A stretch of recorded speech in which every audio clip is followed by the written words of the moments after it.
Hello, I'm Bernard Hickey from interest.co.nz and welcome to a special economic weather report brought to you in association with the BNZ. Every month, the Treasury puts out its update on where it sees the economy. It's called the Monthly Economic Indicators. It summarises what's happened in the last month with the various figures that have come through from Stats NZ and elsewhere and gives its view on where it thinks the economy is headed. And this month, Treasury is a little bit downbeat on where the economy is going. It points to reasonably subdued consumer spending. New Zealanders seem to have learned their ways after the big spending naughty noughties, where they borrowed and spent up like crazy.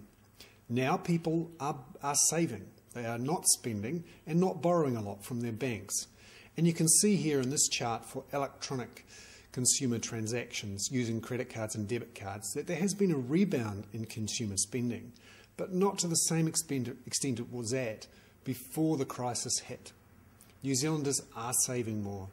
They are being a lot more careful in how they spend, and that means for retailers the economic recovery is not going to be quite as strong as many people thought.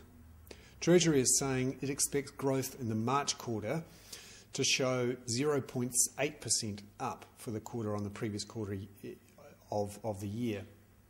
This suggests that even though we are in recovery, it's a relatively tentative one, and that what we're seeing in the rest of the world, particularly with the European sovereign debt crisis, is another potential downside on growth.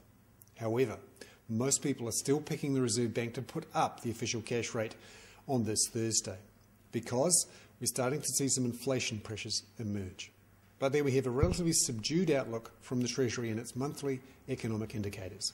I'm Bernard Hickey. That was an economic weather report brought to you in association with the BNZ.